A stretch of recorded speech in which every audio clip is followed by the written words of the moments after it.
এই যে আপু, এটা কি জানু মাস্টারের বাড়ি? জি, এটা জানু মাস্টারের বাড়ি আর আমি ওনার মেয়ে। কিন্তু আপনারা কে? আমরা কে আপনি চিনবেন না, আপনার আব্বা আমাদেরকে চিনে। আচ্ছা, উনি কি বাসায় আছেন? ওনাকে একটু ডেকে দিবেন। না, বাবা তো বাসায় নাই, বাবা বাজারে গেছে। ও, আপনার আব্বা তাহলে বাজারে গেছে।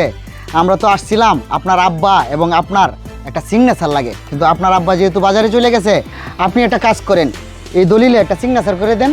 আপনার আব্বার সিগনেচারটা আমি পরে নিয়ে নিব। দলিলে সিগনেচার করবো মানে? এটা কিসের দলিল? ও আচ্ছা, এটা কিসের দলিল? এটা এটা একটা বাড়ির দলিল। এখানে আপনি আর আপনার আব্বার সিগনেচার লাগবে। না ভাই, না না না, আপনারা আমাদের এই বাড়িটা লিখে নিয়েন না ভাই। এই বাড়িটা আমরা খুব কষ্ট করে করছি ভাই, এই বাড়িটা আপনারা লিখে নিয়েন না। আমরা অনেক গরিব মানুষ, আমাদের এই বাড়িটা ছাড়া কিচ্ছু নাই ভাই, আপনারা আমার এই বাড়িটা লিখে নিয়েন না। আরে আপু, আপনি ভুল করতেছেন। আপনাদের এই বাড়িটা আমি লেখা নিয়ে কী করব? আপনাদের বাড়ি লেখা নিতে আসি নাই, আপনাদেরকে একটা বাড়ি লেখা দিতে আসছি। এই কারণে আপনার আব্বা এবং আপনার একটা সিগনেচার লাগবে। কি আমাদের নামে বাড়ি লিখে দিবেন? কি বলতেছেন এসব আপনি? দেখেন ভাই, আমি এতটা বোকা না, বুঝছেন? আপনারা যেখান থেকে আসছেন সেখানে যান, আমাদের বাড়ি বুড়ি লাগবে না। আসছে এখানে বাটপাড়ি করতে, জান তো ভাই, যান এখান থেকে।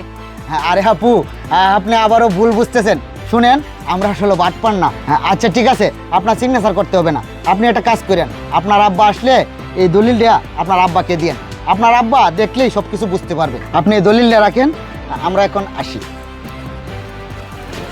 এই শুনেন, জি বলেন।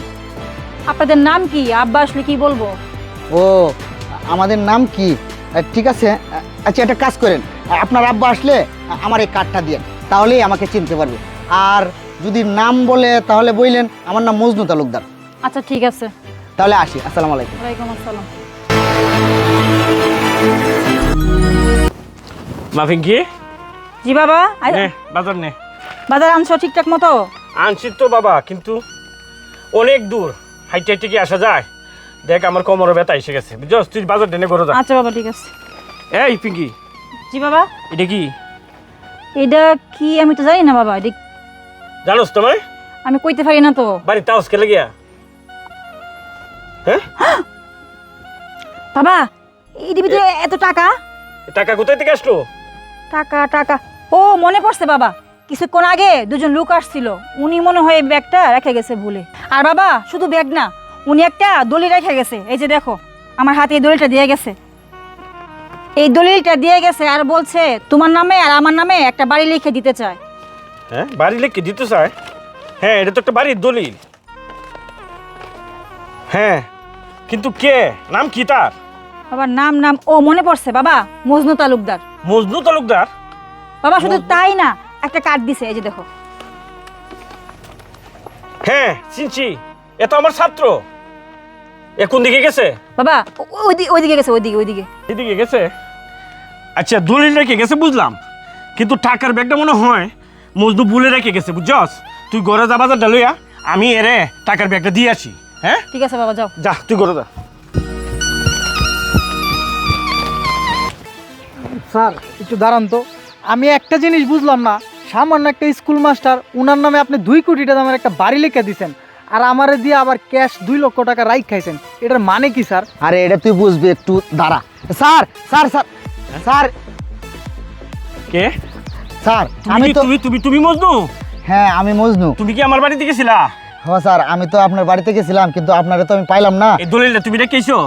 জি স্যার, এই দলিলটা আমি রাইখে আইছি। বাবার এই দলিলের সাথে তুমি মনে হয় ভুলবশত আমার বাড়িতে টাকার ব্যাগটা রেখে আইছো। এই টাকার ব্যাগটা দেওয়ার জন্য আমি অনেক দূর দৌড়িয়ে আইছি। নেও টাকার ব্যাগটা নেও। স্যার আসলেও আমি ভুলবশত এই টাকার ব্যাগটা রাইখে আসি নাই। এখানে 2 লক্ষ টাকা আছে, এটা আমি ইচ্ছা করেই আপনার বাড়িতে রাইখে আসছি। কি বলো বাবা? ইচ্ছে করে তুমি আমার বাড়িতে 2 লক্ষ টাকা রেখে আইছো?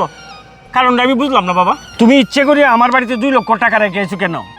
আর এই যে দলিল আমাদের দেখলাম একটা বাড়ির দলিল, কে লেগে তুমি আমার নামে বাড়ি দিতেছো? আমার একটু বুঝায় কো বাবা। স্যার আপনি মনে হয় আমাকে ভালো করে চিনতেই পারেন নাই। আমি সেই মজনু যাকে আপনি রাস্তা থেকে তুলে এনে আপনার বাড়িতে আশ্রয় দিয়েছিলেন, পড়ালেখা করাইছেন, মানুষের মতো মানুষ করাইছেন, তারপরে আমাকে বিদেশ পর্যন্ত পাঠাইছিলেন। আমি স্যার বিদেশে 20 বছর ছিলাম। 20 বছর পর আমি দেশে আসছি, এই কারণে হয়তো আপনি ঠিকমতো আমাকে চিনতে পারতেছেন না। হ্যাঁ মজনু, এখন আমি চিনতে পারছি, কিন্তু আমার একটা কথা, তুমি এতদিন পরে বিদেশ থেকে আইছো, কিন্তু আমার বাড়িতে গেলা না। আর এই দলিল তুমি কই পাইলা? তুমি তো 20 বছর বিদেশ ছিলা। হ্যাঁ স্যার, আমি 20 বছর বিদেশ ছিলাম, কিন্তু আজ থেকে 6 মাস আগে আমি দেশে আসছি। আর আপনি বলতেছেন না আপনার বাড়িতে যাই নাই। আসলে স্যার, আপনার বাড়িতে যাই নাই এই কারণে আপনাকে একটা সারপ্রাইজ দিব বলে আপনার বাড়িতে যাওয়া হয় নাই। আমি 6 মাস আগে আইসিয়া শহরে একটা বাড়ি করছি শুধু আপনার জন্য। আমি ভাবছিলাম আপনাকে একটা সারপ্রাইজ দেবো, এই কারণে বাড়ির দলিলটা নিয়ে আপনার বাড়িতে গেছিলাম।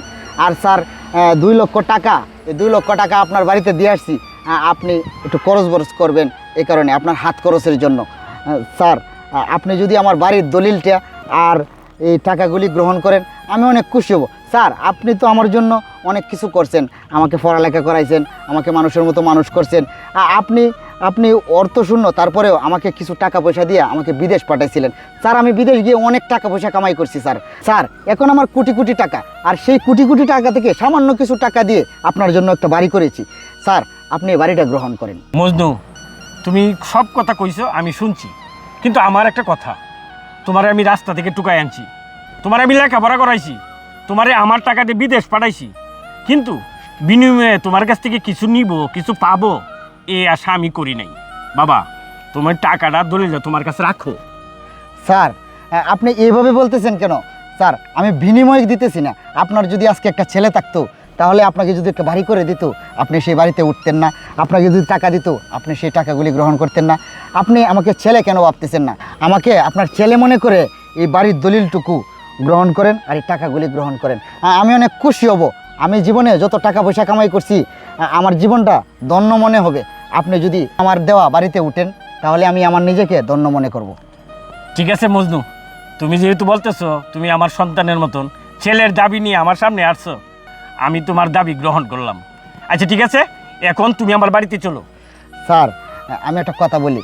স্যার, আপনার মেয়ে আর আপনার নামে এই বাড়ির দলিলটা আপনারা দুজন সিগনেচার করে রাখবেন। আমি অন্য দিন আইসা আপনাদের বাড়িতে একদিন থাকবো, খাওয়া দাওয়া করব। আজকে আমার অনেক কাজ আছে, আমি চলে যাই। আপনি সিগনেচার করে রাখেন, আমি নিজে আইসা দলিলটা নিয়ে যাব। আর অন্য দিন আসবো স্যার। আচ্ছা ঠিক আছে, আচ্ছা ঠিক আছে, এর মধ্যে আমি সই করে রাখবো, তুমি নিয়ে যাইবে। আচ্ছা ঠিক আছে স্যার, তাহলে আসি। আসসালামু আলাইকুম। ওয়ালাইকুম আসসালাম।